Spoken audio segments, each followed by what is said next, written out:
Un personaje familiar a todos los españoles es hoy nuestro invitado especial en A Fondo, Fernando Fernán Gómez. Bienvenido. Muchas gracias. Todo el país conoce, y más allá de nuestras fronteras, a este gran actor, director de teatro, actor y director de cine, escritor, que está aquí hoy dispuesto a contarnos un poco lo que ha sido su vida, lo que piensa que sea en el futuro, cuáles han sido sus logros y sus frustraciones y cuáles son los sueños que todavía naturalmente atesora. Hablábamos de que eres escritor también, Fernando. Tú alguna vez has dicho que esa era quizá tu verdadera vocación, la más profunda, aunque quizá la menos cultivada. Sí, en parte sí. No diría yo que mi verdadera vocación. Lo que sí es verdad es que en mí estas dos vocaciones, la de actor y la de escritor, fueron paralelas. Y es más chocante la de escritor, porque al fin y al cabo la de actor era por un lado una vocación, pero también una herencia, puesto que, como sabes, mi familia era ya de gente de teatro. Y la vocación de escritor surgió al principio de una manera que me parece que ni se le puede llamar vocación, porque creo que se da en casi todos los niños. O sea, ya muy de pequeñito me gustaba escribir novelas y contarlas, incluso contar novelas que yo las creía originales, pero en realidad debían ser pues copias, adaptaciones de Salgari y de toda esta literatura de aventuras. Lo que sí ocurrió es que esta vocación o pseudovocación infantil no se cortó, sino que luego siguió durante la adolescencia, siguió durante la primera juventud y se aumentó un poco al tener contactos con gente del mundo este de las letras. Recuerdo de una manera entrañable aquella viejísima, aquella primera tertulia del Café Gijón, de la Juventud Creadora, a la que yo asistía, aunque más bien en calidad de oyente. Pero en fin, me contagiaba y hacía que esta vocación no se perdiese. Dices que primero te gustaba contar historias. Eso Sí. de contar, de narrar historias a los demás, era, por decirlo así, un anticipo a lo que sería luego el ponerte a escribir, era un antecedente. Sí, yo creo que sí, yo creo que Eras un entretenedor de tus amigos, un fabulador. Sí, y hasta les divertía a los chicos de la calle, quiero decir, les divertía que lo aceptaban. Y me parece recordar, aunque no estoy muy seguro, de que yo esto a veces lo cobraba. Sí, creo que lo cobraba, pero no en dinero, sino en la moneda infantil que estuviese de temporada, o sea, en bolas, en huitos, en cajas de cerillas. En cromos, en chicles. Entonces creo que el contarlo, lo que nacía era de esta vocación, de esta necesidad de fabular que yo tenía, y también de la impotencia, de la dificultad, de la pereza que me daba el escribirlo. Entonces yo inventaba estas historias de aventuras que creo que no llegaban nunca a terminar. Siempre se continuaba al día siguiente, pero nunca llegaban a ningún fin. Esto era cuando yo tenía pues 10 años, 11. Porque también has contado alguna vez que el mundo del teatro, al que te querían naturalmente inclinar tu madre y tus parientes, era un mundo al que tú sentías aversión, ¿o no? No, esto era muy de pequeño. Muy de pequeño. Sí, sí, sí. En los primeros años, ese niño que hace falta para hacer una cosa determinada en el escenario, exacto. Tú te negabas. Las 2 o 3 veces que hizo falta, yo eso me negué en redondo, me daba un terror espantoso y no fue posible que saliera a cubrir aquel hueco del niño actor que había faltado. Pero esto era cuando tenía pues 5 años. A los 8, o sea, a los 7 o a los 8, es curioso porque no surgió, digamos, esta vocación o esta afición por el mundo del escenario, sino al oír recitar poesías en el colegio. Siempre en aquella época pues había en la clase un niño que era el que recitaba mejor las poesías. A este niño le hacían recitar. Y entonces yo, al oír recitar poesías a este niño del colegio, me acuerdo que fue en el colegio de los hermanos maristas de la calle de Fuencarral, pues quise yo hacer lo mismo. Y entonces cuando nos mandaban a estudiar una poesía a todos, yo me la estudiaba muy bien, con mucho detenimiento, me la sabía de memoria, y estaba esperando que me llamasen a mí a decir la cosa que no ocurría, porque siempre llamaban al niño recitador y a 1 o 2 al azar. Pero un día este azar cayó en mí, entonces yo recité aquella poesía, recuerdo que era una poesía entre, como diríamos, guerrera y humorística, de Vitalaza, que se llamaba Un Valiente. No me acuerdo ya lo que contaba, pero era en broma algo de la guerra de Marruecos. Entonces la recité, y por lo visto la recité muy bien. El cura, el maestro aquel, me elogió mucho, y desde entonces me aficioné ya a ser el niño recitador del colegio. ¿Tuviste muchos éxitos como recitador? Sí, como niño recitador, en 2 o 3 colegios me llamaban, iba a festivales, a fiestecitas de estas. ¿Y el repertorio lo ampliaste? Claro, amplié el repertorio.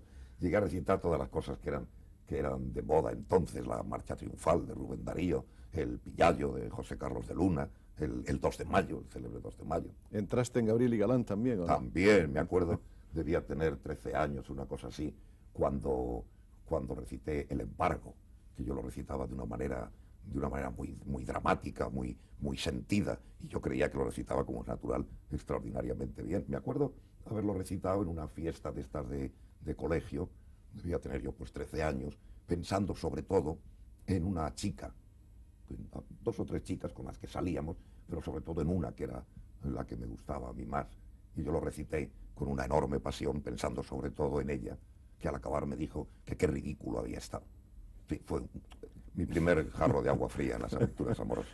Pero qué cosa más increíble, ¿no? En una niña... Yo creo, luego lo he pensado, que la que debía tener razón era la niña. Sí. Sí, porque debe quedar bastante ridículo un señor de 13 años recitando El embargo, toda aquella historia de su mujer y todo este drama, sobre todo si lo recita de una manera muy exagerada, muy entregada. Tú naciste en Buenos Aires, Sí, en Buenos Aires, el día 28 de agosto de 1921. ¿Sigues siendo argentino? Sí, sigo siendo argentino, aunque mi nacimiento fue por accidente, porque fue en un viaje, y creo que tampoco está muy claro si nací exactamente en Buenos Aires o si nací en otra ciudad durante la tournée, y en Buenos Aires es donde me registraron. Pero en fin, como allí es donde me registraron, tuve nacionalidad argentina y la he conservado siempre, y ahora estoy haciendo las gestiones para obtener la nacionalidad española. Pero estas gestiones, sorprendentemente, que para los futbolistas, por ejemplo, como todo el mundo sabe, son tan rápidas, en mi caso son lentísimas, porque ahora llevo como año y medio tratando de obtener un pequeño documento que me hace falta para empezar a solicitar la nacionalidad. Y este documento es eso que todo el mundo conoce, que se llama permiso de residencia. Entonces yo ahora, al cabo de todos estos 50 y tantos años residiendo... De residir en Madrid. Sí, como no, pero esto en realidad es culpa mía, porque siempre he sido muy desordenado para esto de los papeles y de la documentación. Le tengo una cierta aversión. Pero en fin, últimamente al decidir ponerme en regla y solicitar la nacionalidad española, pues claro, me dijeron lo primero que tiene que conseguir es este permiso de residencia. Digo, bueno, esto es muy fácil, lo solicité, pero llevo año y medio de ventanilla en ventanilla. De cualquier manera, ¿no hay un convenio de doble nacionalidad España-Argentina? Bien, pero aunque hubiera, no estoy muy enterado, pero aunque hubiera este convenio, como yo no tengo más que la nacionalidad argentina, para tener las dos tendría que obtener esta. Has dicho que has estado siempre muy unido, muy cerca de los poetas, de los escritores, de los dramaturgos, que te inclinó hacia ello algo que había dentro de ti. Llegaste incluso a crear, a instituir como mecenas un premio literario. Ah, sí, es verdad. Sí. El premio Café Gijón, sí, que sufragabas con tu propio dinero, ganado sí, duramente en el escenario. Pero eso sí que era verdaderamente ridículo por su modestia, porque este premio, lo que yo, como dices, lo sufragaba, en plan de mecenas, con lo que lo sufragaba era con la cantidad de 1.500 pesetas. 1.500 pesetas y la edición del libro, que también en aquellos tiempos era muy económica y que además no era más que una novela corta. En realidad, eso nació por una cosa puramente de juego, porque en la tertulia aquella del Café Gijón nos llegaban las noticias entonces del premio Nadal, y nos daba envidia, sobre todo la tensión del premio, lo de las votaciones, la repercusión que tenía en la prensa. Y entonces por eso es por lo que nosotros instituimos modestamente este otro premio, pero que lo que no tenía, lógicamente, era quien lo sufragase. Y como yo en aquella época había empezado ya en el cine a desenvolverme un poco mejor y a hacer papeles de protagonista, pues me creía con capacidad de mecenas a este nivel modestísimo. ¿Qué personajes de esas tertulias del Gijón evocas y recuerdas y llamaron mayormente tu atención en esa época? Bueno, hay uno que es el que llamaba más la atención entonces y el que la sigue llamando, que es Camilo José Cela. Aquella tertulia iba Cela, y claro, Cela siempre ha sido un hombre que producía un gran impacto. Y luego, pues casi todos los que había, en fin, eran todos estos que ahora están ocupando ya puestos importantes. Estaba el poeta José García Nieto, que en verdad era alrededor del que se centraba la tertulia. La juventud creadora. La juventud creadora, porque es el que fundó la revista Garcilaso, y luego a Canto, y luego Poesía Española. También recuerdo mucho a Ruiz Iriarte, que por aquella época empezó a escribir sus primeras comedias y en el que seguimos conservando una gran amistad después de mucho tiempo. También el periodista Suárez Caso, que fundó la Gaceta Ilustrada. Este también fue muy amigo mío, y por unas razones especiales, porque fuimos colaboradores en guiones de cine, en 3 o 4 guiones. Recuerdo que hicimos, por ejemplo, la adaptación del Malvado Carabel, de Fernández Flórez. Y también recuerdo a Eugenio Suárez, que era un gran escritor, un hombre de un ingenio agudísimo y muy repentino, pero que tuvo la suerte para él de enriquecerse como editor y la desgracia para los demás de que se perdiera en realidad como escritor. ¿Y has seguido conservando amistad con escritores desde entonces o ya más limitada a la gente del teatro y del cine? Sí, más, porque en realidad aquella tertulia se fue disgregando, yo me fui separando también de ella y no he seguido esta relación.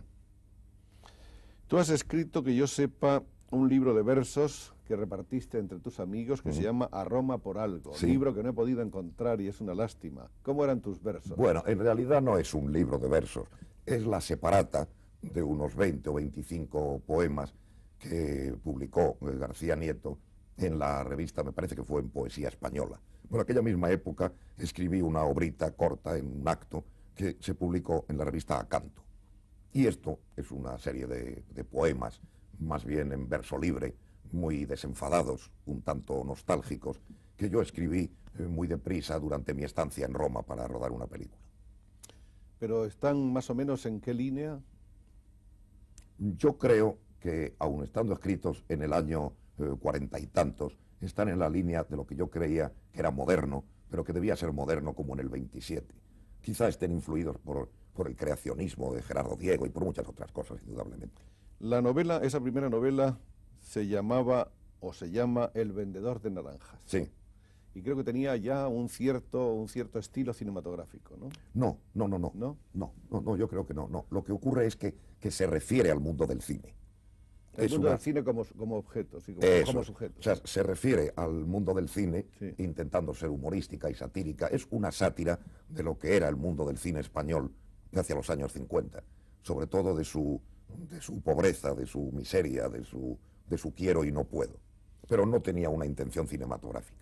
Literariamente parece claro, como se vio después también en el cine, que una de los matices o de las vertientes de tu sensibilidad es precisamente la ironía.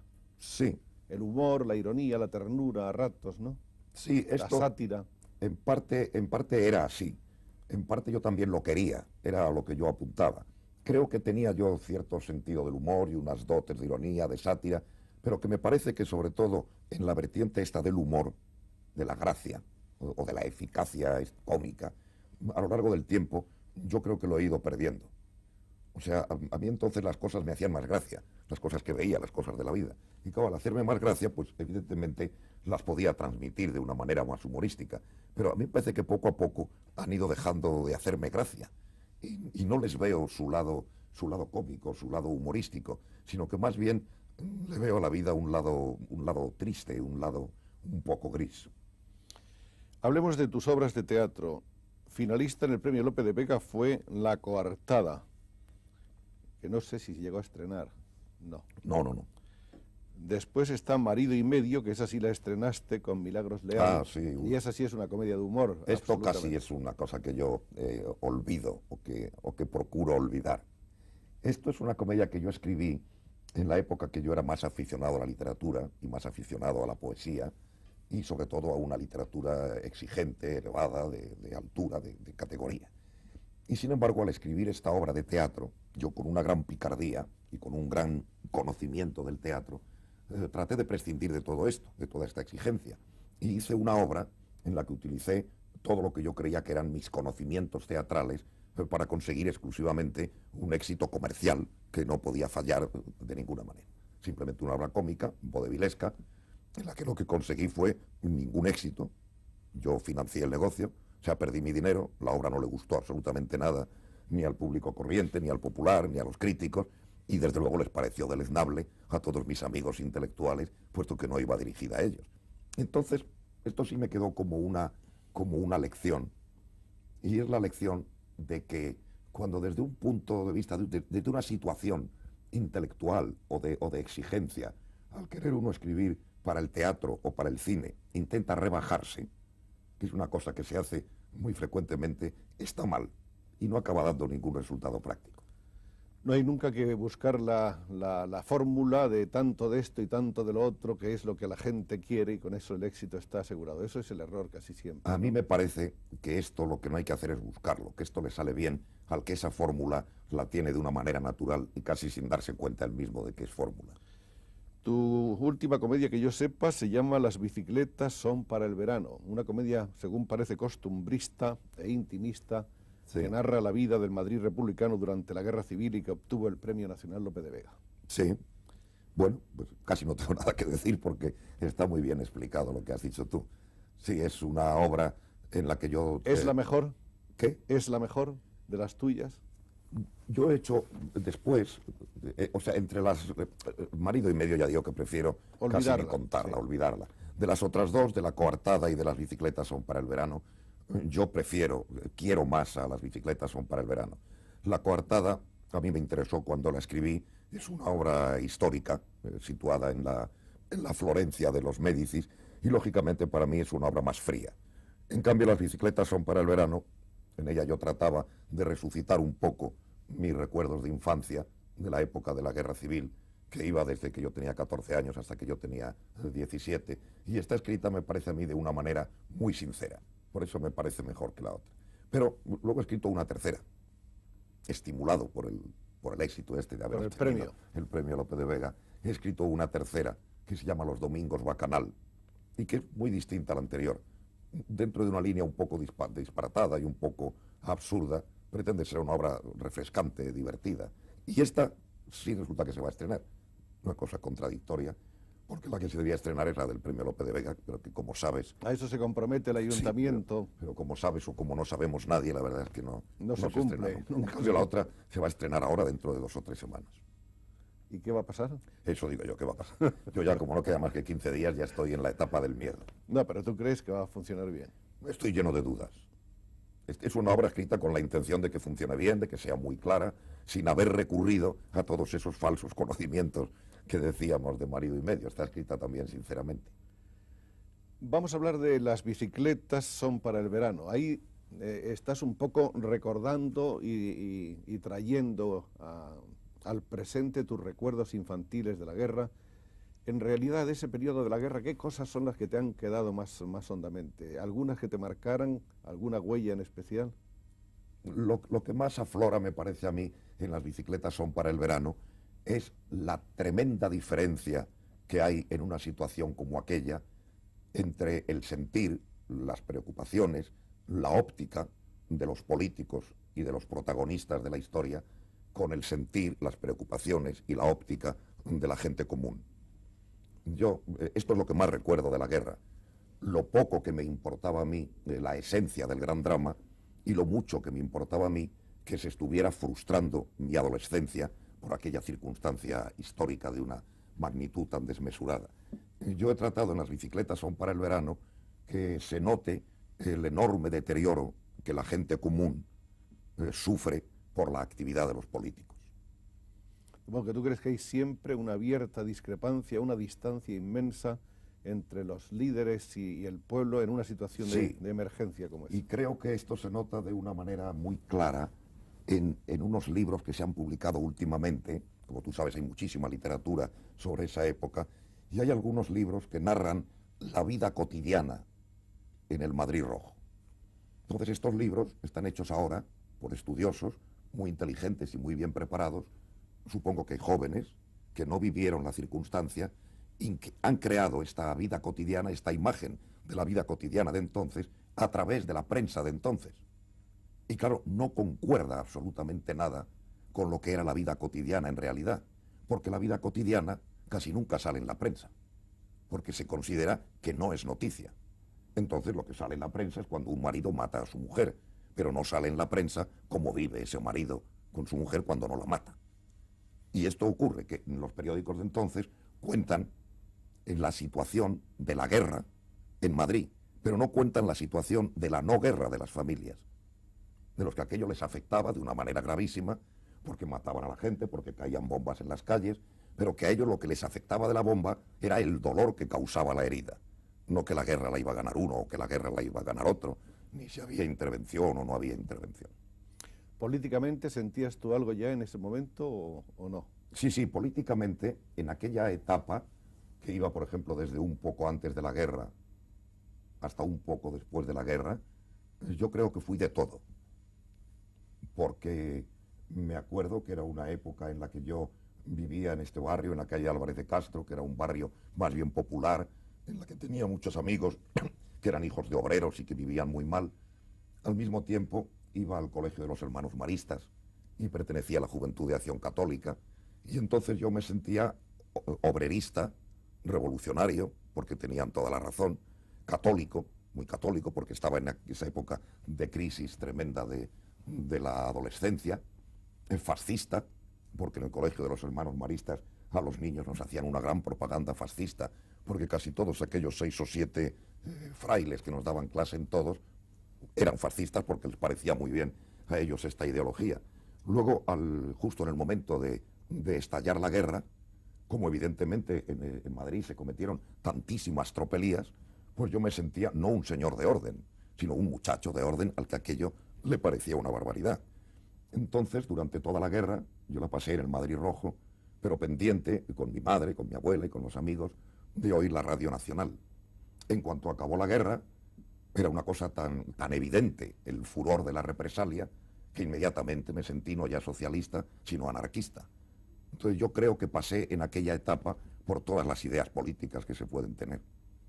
Y pasado el tiempo, de esos extremismos mejor no quieres acordarte. No, pasado el tiempo, lo que he llegado, he tenido luego una afición, digamos también de curiosidad nada más, a enterarme de lo que es la cosa política, en sus relaciones con la cosa económica, hablando, asistiendo a tertulias, leyendo libros, y he llegado a la consecuencia actualmente de que por más esfuerzos que he hecho, claro, no puedo dedicar mi tiempo entero a eso, no consigo entender absolutamente nada.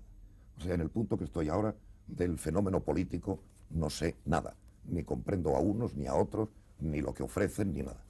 ¿Eres un escéptico? No, más que un escéptico, un ignorante. O sea, porque no es que comprenda estos fenómenos y que determinadas cosas no me las crea, que es lo que sería escepticismo. No es que no las entiendo, es ignorante lo que soy ahora. ¿Crees tú que eso que te pasa a ti le pasa a muchos españoles? Pues es posible porque a lo mejor he oído comentar y leo en los periódicos este aumento del índice de abstención en las votaciones, a lo mejor es por esa misma razón, no es por ninguna actitud directa ni positiva, sino simplemente porque no entienden cómo me pasa a mí. Tú naciste prácticamente en el teatro, hijo de actores, en él se ha desarrollado gran parte de tu vida, y decías antes que la vocación, en cierto modo, vino un poco condicionada por esta circunstancia, por esta herencia. ¿Tú crees que si no naces en el teatro e hijo de actores hubieras sido actor igualmente?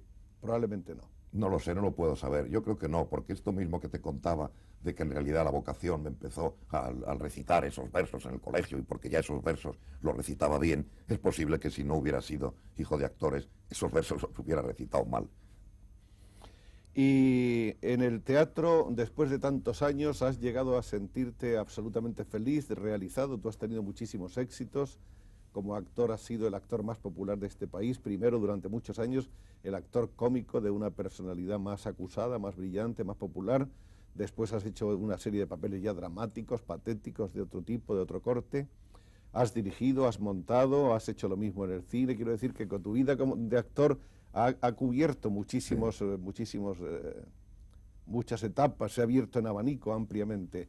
Eso te ha dado la felicidad, la satisfacción personal. Sí, no me atrevería yo a emplear una palabra tan grande como felicidad, pero en fin... La satisfacción. Sí, la de la satisfacción personal yo sí la acepto. Sobre todo creo que en un campo, concretamente en el de actor, sí he conseguido hacer por lo menos algo muy parecido a lo que yo quería hacer.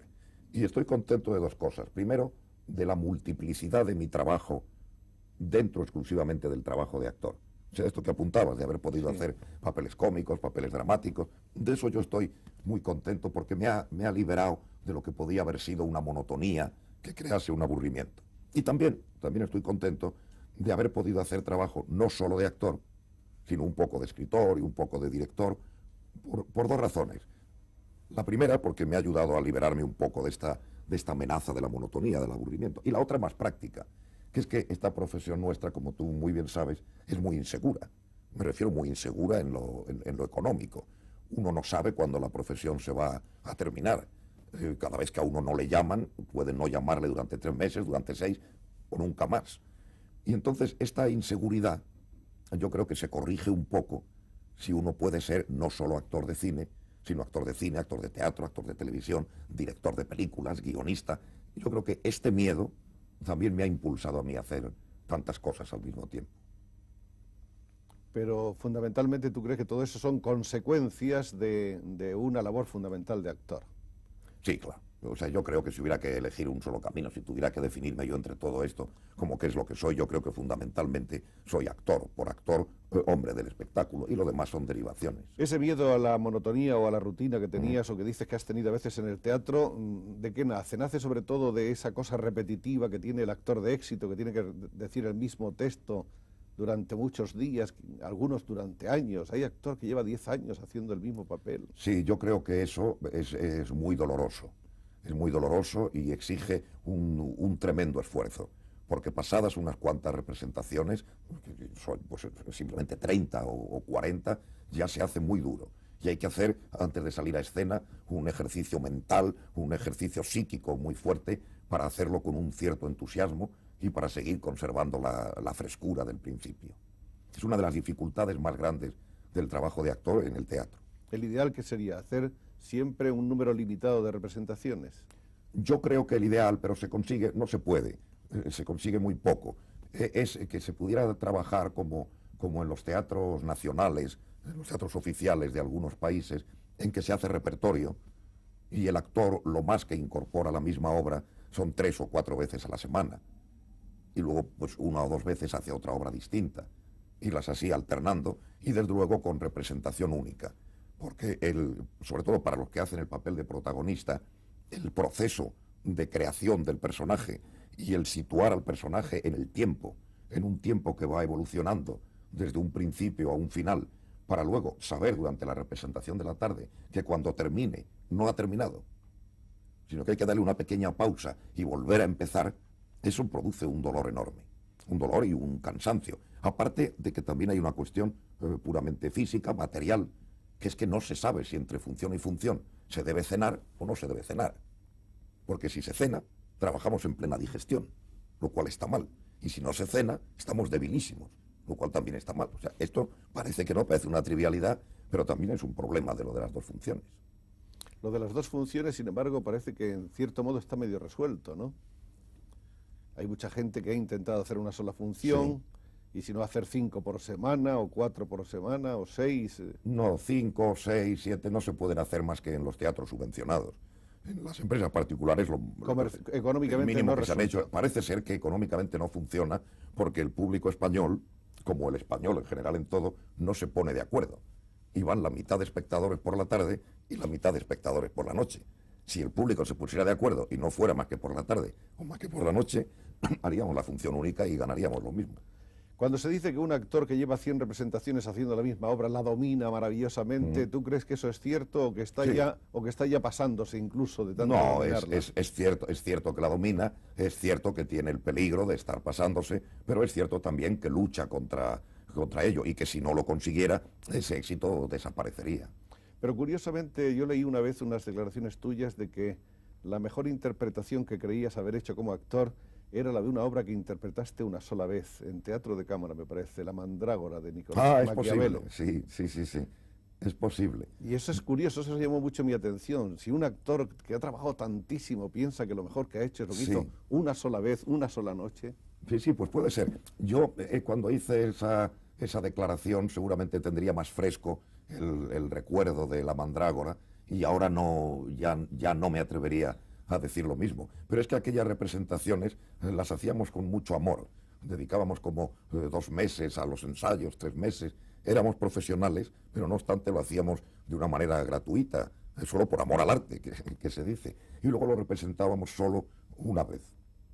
Pero no es raro que el resultado fuera bueno por este amor, por esta afición que le poníamos.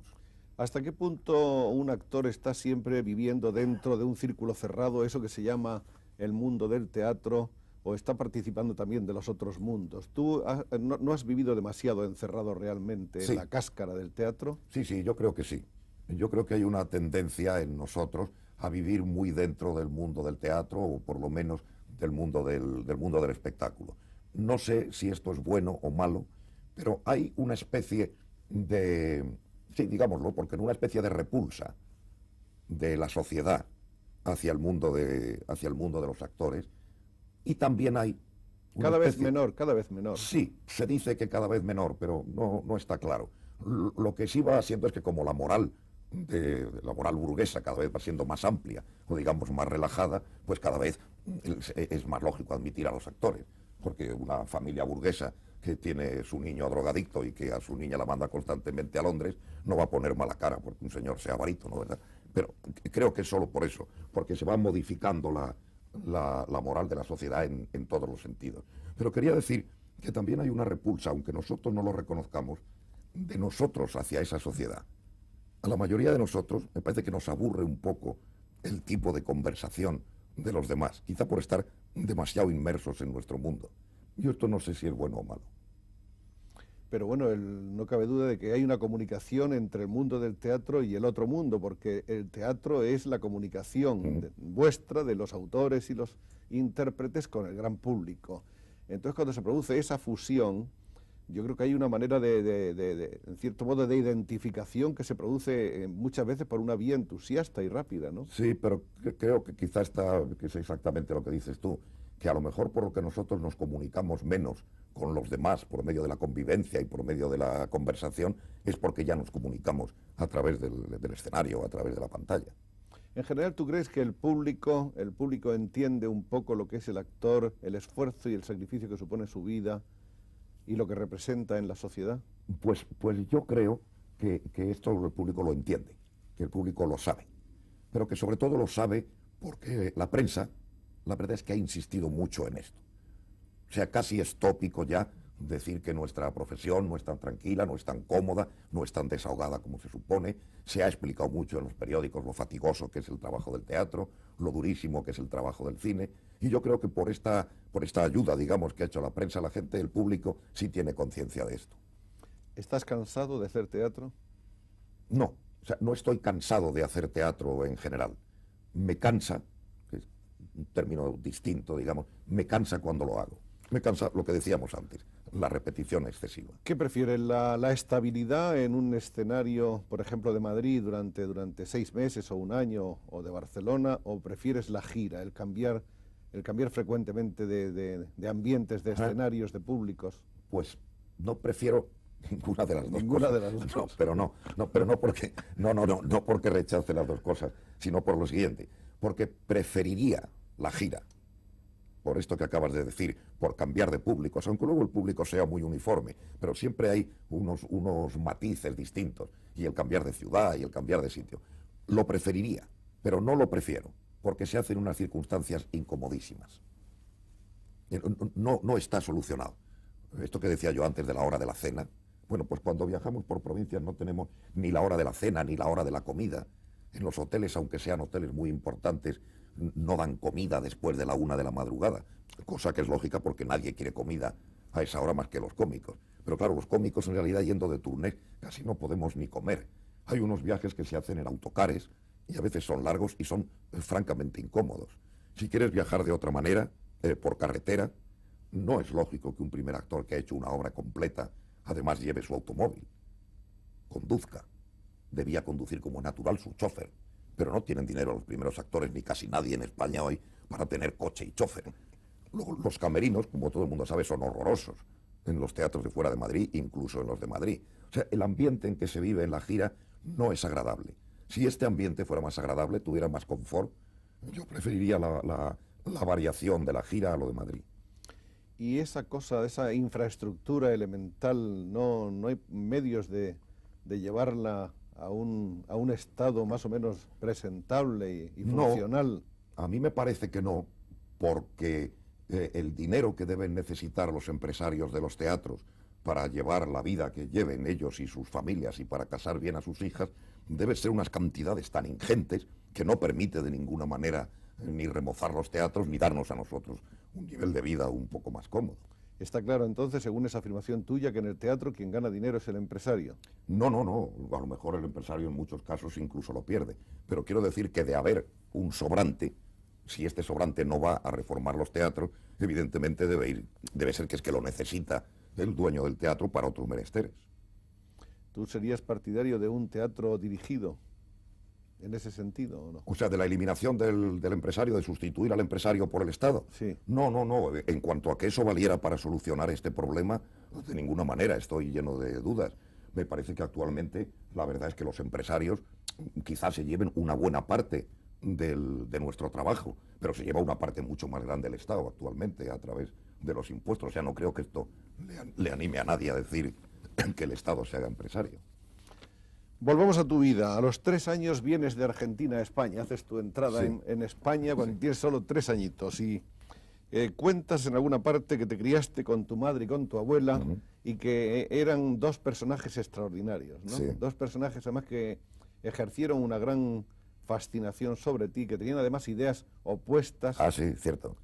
sobre todo en lo político. Sí. Tu madre era monárquica Efectivamente. y tu abuela era todo lo contrario. Sí, ¿no? socialista. Socialista, revolucionaria y casi anarquista. Que entraste en el colegio, que pasó esa guerra y llegamos a la posguerra. Cuando inicias tus estudios, bueno, tú haces el bachillerato y luego te matriculas para hacer filosofía y letras. Empecé filosofía y letras. Que llegaste a hacer un año, me parece, Sí, ¿no? no acabé el segundo año, que eran los comunes, ni siquiera. Lo dejaste ya porque el teatro te apetecía muchísimo más. Sí, porque yo intentaba hacer el heroísmo de compaginar las dos cosas, pero vi enseguida que yo no era un temperamento heroico y que me daba mucho más resultado y me resultaba más fácil lo del teatro. Otro dato que tampoco sé si es correcto, tú me lo corregirás, es que debutaste con la compañía de Laura Pinillos en una obra Sí. de vaudeville más o menos por el año 38. Exacto. Sí. No hay nada que variar. ¿Cómo Exacto. se llamaba esa obra? ¿Te acuerdas? En la obra en que debuté, no lo recuerdo. No lo recuerdo porque me incorporé, no la estrené yo, sino que me incorporé en una sustitución y no recuerdo cómo se llamaba.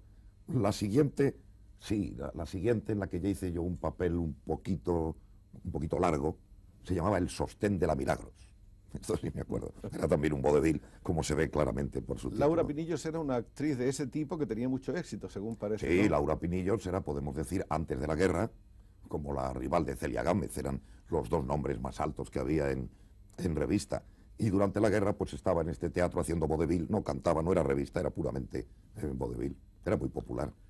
Te recordamos todos, sin embargo, de 1940, cuando haces tu mejor papel de esa época, de esos primeros años, lo que constituye, en cierto modo, tu revelación como un actor importante. Los ladrones somos gente honrada. Sí. Estreno que se produjo en Barcelona, estreno que yo recuerdo, que yo estaba en ese estreno, que se comentó muchísimo, que fue realmente un éxito increíble, Sí, uno de los grandes éxitos de Jardiel, en otras ocasiones tan castigado por la crítica. sí, ya lo creo. Y ahí aparecías tú además en tu verdadera dimensión, eras el pelirrojo. El pelirrojo. Sí. Un pelirrojo que se hizo ya inmensamente popular. Esa obra realmente significó para ti una especie de plataforma de Sí, lanzamiento. por lo menos plataforma no ya hacia el público, pero dentro de la profesión. Sí, eso indudable, porque además contribuyó a que Jardiel, en sus 2 obras siguientes, me escribiera siempre un papel adecuado para mí. ¿Qué te parecía Jardiel? Bueno, en aquel tiempo, cuando yo le conocí, a mí me fascinaba. Me parecía una personalidad poderosísima. Es cierto que era un hombre atrabiliario, muy difícil en su trato, muy adusto cuando se lo proponía, y que se daba ese gran contraste en él de ser un hombre con un enorme sentido del humor, con muchísima gracia espontánea y personal, y al mismo tiempo estar amargadísimo y ser casi evidentemente triste. Pero eso fue acentuándose con los años. Todavía por los 40, Jardiel era muy tierno y muy divertido. Sí, es cierto. Bueno, tú le habrás tratado en esa misma época y creo que estarás de acuerdo en que se daba ese contraste. Le he visto escribir en los cafés, Siempre, que era una cosa conmovedora, porque iba con su tarrito de goma, recortaba las cosas que no le gustaban, las escribía de nuevo y las pegaba sobre las que había corregido. Sí, corregía, sí. Personaje realmente genial, extraordinario. Bueno, sigamos con tu vida de teatro, que te da paso ya al cine casi inmediatamente, porque es en el año 43 cuando debutas con Gonzalo del Gras, sí. en la versión cinematográfica de una novela que era el bestseller de la época, Cristina Guzmán. Sí, Cristina profesora Guzmán, profesora de idiomas. idiomas, de Carmen de Icaza. Exacto. Y desde entonces hasta acá dicen que has filmado, que has protagonizado más de 125 películas que ya son, ¿no? Sí, debe ser una cosa así, no sé el número, pero deben pasar de 100. De los primeros grandes éxitos se recuerdan por ahí Botón de Ancla, Balarrasa, La mies es mucha, películas que alguien ha dicho que eran propagandistas, Sí. yo no sé si lo eran o no lo eran, Sí. pero que no cabe duda que respondían un poco a un ambiente, a una época, ¿no? Sí, sí. A una situación histórica determinada. Luego, otras películas que tú has recordado en algunas entrevistas que encontré por ahí con Córdoba o con Del Arco o con otros periodistas en el archivo nuestro, dicen que tú declaraste que el Capitán Veneno te había dado una gran oportunidad, que era un gran papel. Sí. Algo semejante dijiste de La otra vida del Capitán Contreras. Sí. Bueno, y podemos recordar, entre tantas, vamos a algunas importantes, Esa pareja feliz. Sí, esa pareja feliz, Esa es una- en realidad, aunque la interpretación mía y el papel no fueron unos papeles tan brillantes como estos, Como estos otros. que hemos mencionado antes, la película sí era muy significativa y yo he estado siempre orgullosísimo de haberla hecho porque era la primera película de Bardem y Berlanga y por lo tanto una película que marcaba un giro en el estilo, en las tendencias del cine español. Y que pareció inspirarte a ti en tus primeras películas un poco, ¿no? Desde luego, una de mis primeras películas como director, la que se titula La vida por delante, que sigue siendo a mí de mis películas una de las que me encuentro más satisfecho, yo creo que aunque no sea una imitación, ni una copia, ni nada, que no podía haber existido sin haber existido Esa pareja feliz y sin haber dado esta nueva línea al cine español Bardem y Berlanga. Hay un contagio de la línea, del estilo, de Sí, la yo manera. creo que sí. Sí, sí. Las dos cosas se derivan también un poco Del neorrealismo, claro. del neorrealismo italiano. Ana y los lobos es otra de tus grandes Bueno, ahí hay películas. un gran salto Ha pasado, en el tiempo. ha pasado mucho Sí. tiempo. El espíritu de la colmena, El amor del capitán Brando. Te dieron el oso de Berlín por el Anacoreta, Por el Anacoreta, sí. que también es otra película importante. Sí, a mí, vamos, no solo por el hecho de haber obtenido el Oso de Berlín, aunque la película no hubiera ido al festival, es una de las películas con las que yo me siento más compenetrado. Me parece que comprendo muchísimo al personaje, que era yo desde muchísimos años antes un gran amigo del director Juan Estelrich, con el que hemos tenido una convivencia muy estrecha, y creo que esto se nota en la película y en lo que yo logré en la interpretación. Coincidimos una vez en tus arranques en una película que se llamó Embrujo, Sí, sí, que era la primera película con Lola Flores y Manolo Caracol. sí. Y recuerdo que esa es una época que fue para los dos muy sugestiva, aparte de por estar juntos y por vernos, cosa que ya sucedía en otros campos, en el de la radio, por ejemplo, porque ahí conocimos a los telúricos, hombre. Ahí Los conocimos telúricos. a Carlos Los Serrano de Osma, telúricos, a sí, Pedro sí. Lazaga, Sí. a todo ese grupo que empezó con Abel Sánchez, siguió con Embrujo y después con... Embrujo con era otros esta, tantos. Embrujo Esta era es Embrujo, sí. la de Lola Flores y Eso Caracol, es, en la sí. que trabajabas tú y en la que trabajaba yo. Sí. Qué tiempos, ¿no? Tú hacías yo no me acuerdo casi nada de la película aquella, De pero muy poco, tú hacías sí. como de galán maravilloso, ¿no? Yo era galán, sí. Sí, sí. Y yo era una especie como de acompañante, de amigo de Tú eras Caracol. una especie de mentor de Manolo Caracol. Eso, es que me acuerdo que era un personaje como el mío, me refiero, Sí. como muy sucio, muy desastrado, Sí, borracho, eras un pero en pe- fin, un- no un- recuerdo más. Sí, un filósofo de taberna. De taberna, Sí, eso es. sí. Bueno, y entre todas estas cosas, quizá ha llegado el momento de preguntarle a Fernando Fernán Gómez si ese salto que ha habido entre los primeros 80 o no sé cuántos papeles absolutamente cómicos que te hicieron ya convertirte en el cómico popular por excelencia, que la gente iba a una película de Fernán Gómez para reírse, ese salto que hay después, cuando ensanchas tu registro y te muestras como un actor dramático profundo, intenso, a la larga, en el fondo, ese enriquecimiento te ha convencido de que es preferible dominar todos los registros, o te sientes más actor cómico que dramático o viceversa. No, yo nunca me he sentido más lo uno o lo otro. Lo que me he sentido es más a gusto en los papeles que estaban bien pensados, bien escritos, que eran papeles auténticos. Y la verdad es que esto, en la línea del trabajo cómico, empezó muy pronto como a no suceder. Hice muchos papeles que tenían muy poca calidad y a los que yo tampoco supe añadirles calidad por mi parte. De ahí vino que llegué casi hasta durante 2 o 3 años no trabajar en el cine porque no tenía ofertas, no por otra razón. Y entonces a algunos directores, como a Saura por un lado, a Víctor Erice por otro y a Armiñán por otro, se les ocurrió esto de encomendarme unos papeles serios, que a mí me parece que fue una cosa convenientísima para mí, porque creo que la otra gama o a mí se me había gastado o no acertaban a hacerme papeles adecuados. Y una de las cosas que más gustaban a la gente de Fernán Gómez, que les impactaba, era esa extraña, difícil naturalidad que tenías tú, que recordaba un poco a los grandes maestros del cine de Hollywood, a James Stewart, a estos otros, ¿no? Que yo no sé, supongo que es una cosa espontánea, ¿no? Sí, o estudiada, quizá. Sería una cosa espontánea, pero en mitad. realidad era una cosa buscada, era una cosa querida por mí.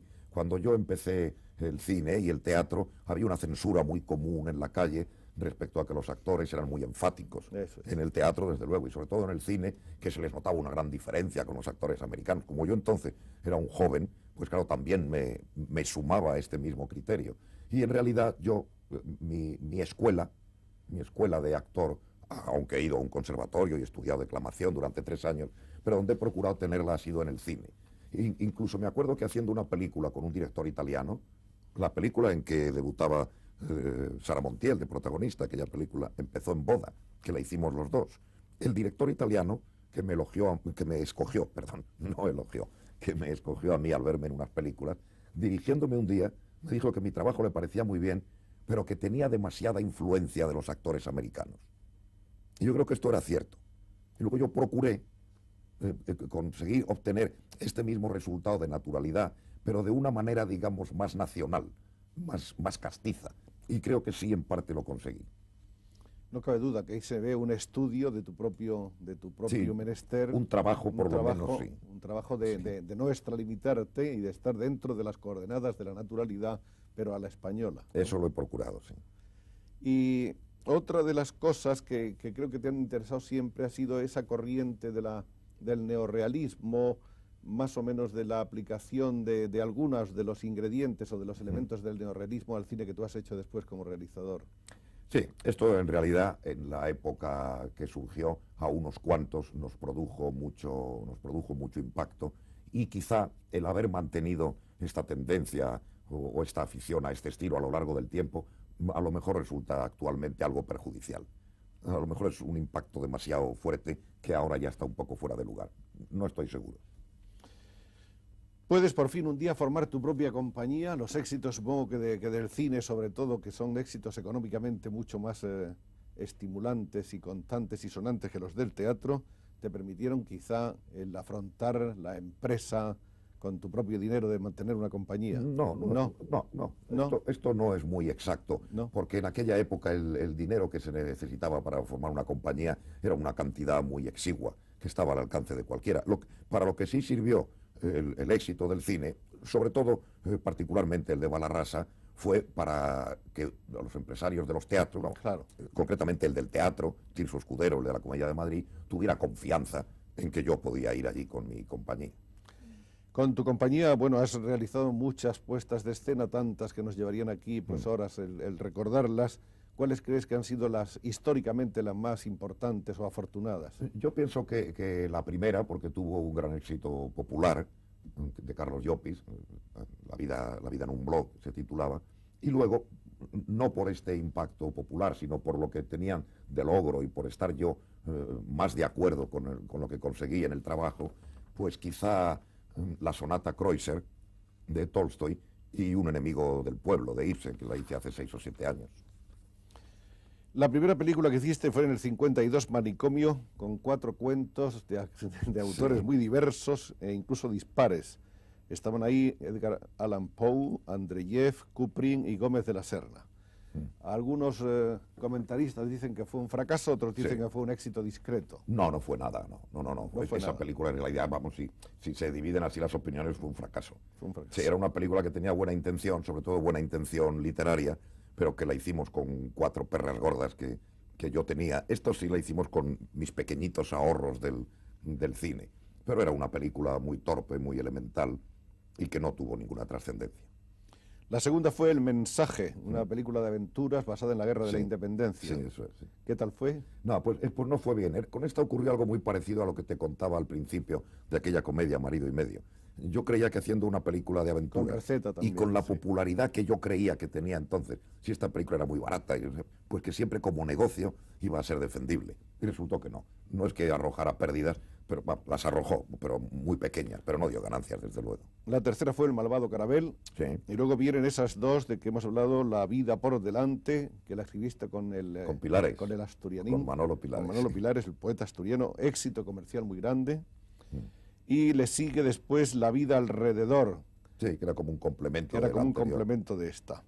Después ruedas ya películas de encargo, La venganza de Don Mendo, Bruja más que bruja, que viene luego mucho más Sí, adelante en esta el es muy tiempo, muy reciente, sí. pero que las dos son parodias, en cierto modo son dos tipos de películas que se parecen en lo que Sí, vienen sí. de paródico, ¿no?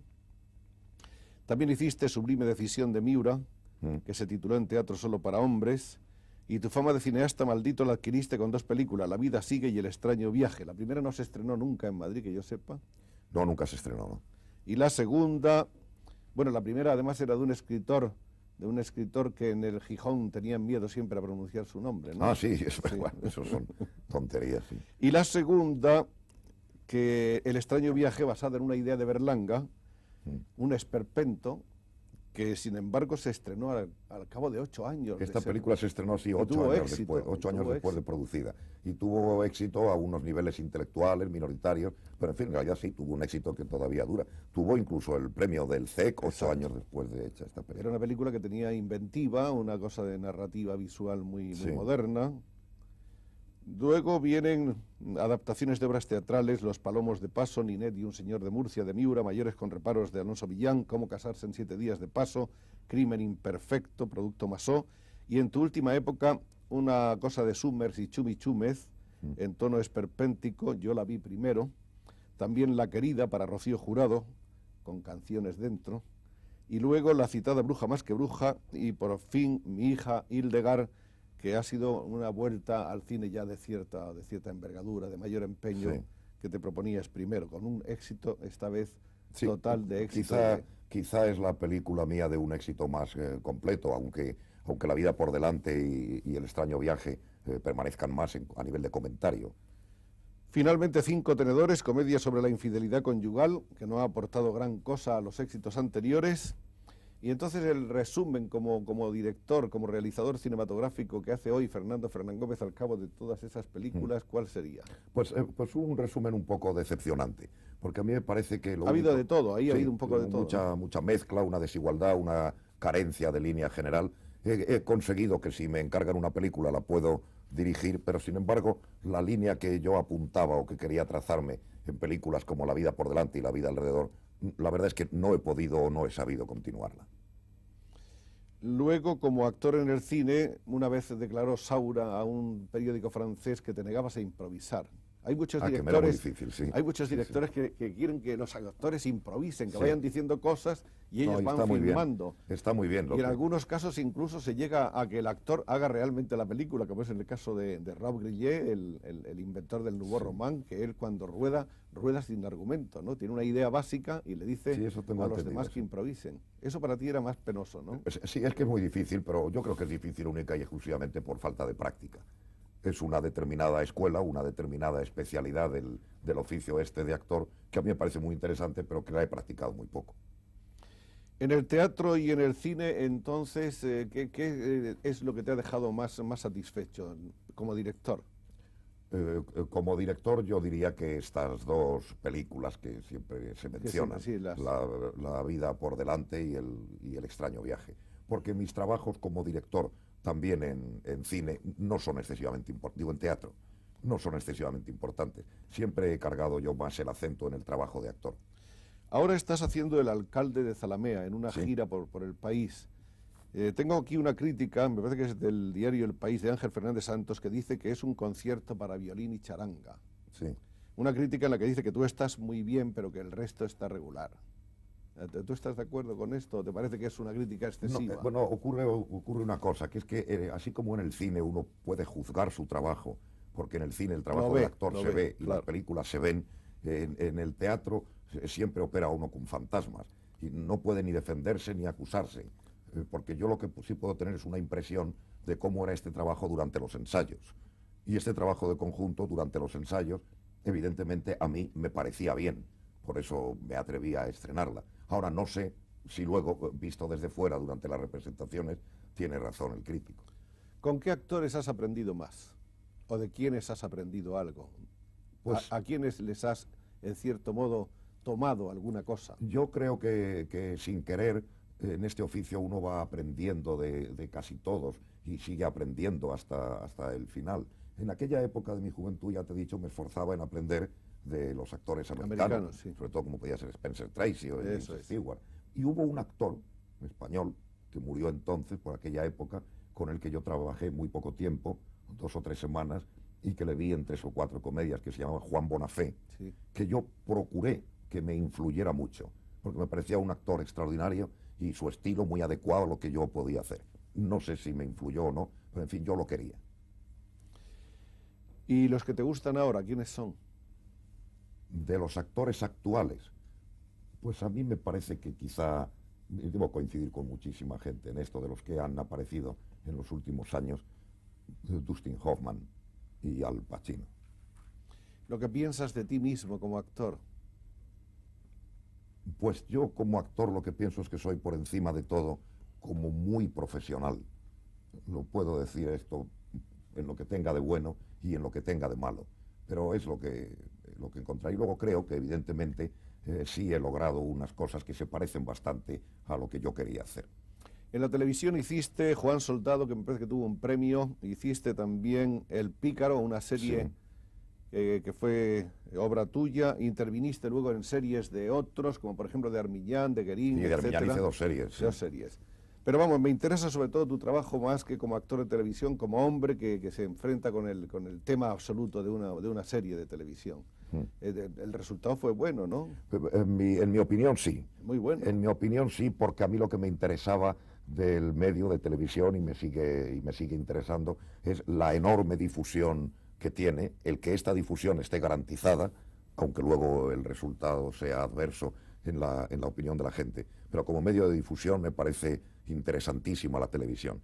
Y entonces el empeño que tenía yo entonces es ver cómo se podía acercar el mundo de la literatura de calidad, el mundo de la literatura clásica española a este medio de difusión. Y yo creo que el resultado que se obtuvo fue francamente bueno. No quiero decir que fuera un éxito tan popular como pueden serlo las series americanas de policías o La Casa de la Pradera, pero tampoco era esta la aspiración. Y por el eco que yo entonces iba recogiendo en la gente, sobre todo en los jóvenes, me parece que se parece mucho el logro al propósito.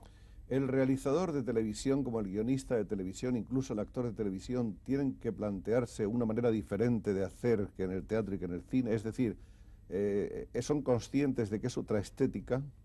Yo creo que en principio parece evidente que es otra estética y que habría que plantearlo de otra manera. Pero a mí me parece que en los programas narrativos o dramáticos esta nueva manera todavía no existe. Y buena prueba de ello es que casi siempre lo que mejor queda en televisión son las películas de los grandes maestros pasadas por televisión. O sea, lo que resulta más televisivo es dar a Fritz Lang o a John Ford. Bueno, eso nos podía enfrascar en una conversación muy larga que no es de claro. este momento. Así que pasemos a otras cosas. Por ejemplo, ¿qué sueñas con hacer ahora? ¿Cuántos Fernán Gómez inéditos existen aún? No creo que existan muchos. En realidad, a mí ahora me gustaría más poder hacer lo más difícil. Mi proyecto, lo que estoy trabajando actualmente es esta gira que tú has explicado del alcalde de Zalamea. Inmediatamente voy a hacer una película con Gutiérrez Aragón y se va a estrenar en Madrid esta obra mía de la que te hablaba, Los Domingos Bacanal se titula. A mí lo que más me gustaría poder hacer ahora es escribir. O sea, me gustaría poder prescindir un poco de mis otros trabajos de actor para dedicar más tiempo a eso. Pero me temo que no pueda por una razón bien simple, porque es muy difícil. ¿La vida se ha portado bien contigo? No, yo creo que en términos generales sí. ¿Has disfrutado de la vida? Sí, no solo he disfrutado, sino que noto que no tengo excesiva nostalgia, lo cual me parece que significa que sigo disfrutando. Y esto no quiere decir que no me gustara disfrutar más. Que sigues con la mirada hacia adelante, no hacia atrás. Sí. ¿Has logrado tener muchos amigos o pocos? No, me parece que siempre he tenido pocos, pero bastante fieles, bastante firmes, muy agradables, muy contentos ellos conmigo y yo con ellos. Lo que sí he ido notando a lo largo del tiempo es que no sé por qué razones estos amigos han sido pocos, han sido amorosos, digamos, pero cambiantes. O sea, casi podría decir que no tengo ahora los mismos amigos que tenía hace 20 años. ¿Y han tenido que ver con el teatro o no necesariamente? No, casi siempre han estado dentro de una manera o de otra del mundo del espectáculo. ¿Los libros? Los libros, digamos que es mi gran entretenimiento. Sin que esto quiera decir que yo sea un lector que me queme las pestañas, pero en fin, creo que sigue siendo mi principal afición. Y tú escribes a menudo, vemos algún artículo tuyo de vez en cuando, en ocasiones más seguido que en otras, Sí, ¿no? sí, Depende, pero, supongo, de los otros pero de todas maneras, quehaceres. no, y depende también de la ley de la oferta y la demanda, como todo en nuestro trabajo. Pero escribo menos de lo que quisieras. ¿Qué ha significado la mujer en tu vida? Me parece que ha significado muchísimo. Yo casi, si lo miro desde pasado el tiempo, me doy cuenta de que casi nunca he sabido vivir sin compañía y que casi siempre entiendo por compañía la compañía de la mujer. ¿La música te gusta de alguna manera? La música me gusta de una manera muy trivial, o sea, me encanta que suene, me encanta oírla, pero hay el inconveniente de que carezco de cultura musical en absoluto. Es una cosa que yo me censuro a mí mismo, una de mis carencias. Me hubiera gustado que me gustara más, pero en fin, yo creo que por esa falta de formación no la aprecio lo suficiente. ¿Has mantenido siempre la línea, la silueta? ¿Eso se debe a que tú eres un deportista? No, que va, nunca he hecho deporte porque siempre he sido un hombre de constitución débil. Esto se debe a pura casualidad. Y además últimamente estoy echando estómago ya. No se nota nada. Según la camisa que uno se ponga. Y asomándonos un poco al teatro que se hace por fuera, y que en ocasiones se importa, porque por ejemplo Televisión Española está trayendo ahora últimamente algunas obras de teatro interpretadas por Olivier, por otros famosos actores y actrices. ¿Tú piensas que hay muchas diferencias entre el teatro que se hace fuera y el que se hace aquí? Pues no. Hace años, cuando yo empecé a salir fuera y así a ver teatro, hace 25 años, digamos, por ejemplo, era mucho mayor la diferencia. Últimamente yo creo que sobre todo en la puesta en escena, en el aparato escénico, se ha avanzado muchísimo y creo que aquí se hace a un nivel muy parecido al de los demás países. ¿Tú has sido llamado alguna vez o nunca a la dirección de empresas oficiales, de teatros nacionales, Sí, etcétera? una vez, el año pasado, nada más, pero el año pasado monté una obra en el Teatro María Guerrero, un clásico del 17, humorístico, muy desenvuelto. La única vez. ¿La experiencia te gustaría repetirla? Quiero decir, ¿te atraería ese tipo de esfuerzo? ¿No? Se trabaja muy bien en esos teatros únicamente por una razón, porque los medios son mucho más amplios. Quiero decir que si cualquier empresa privada pusiera a mi disposición esos mismos medios, pues trabajaría con el mismo agrado.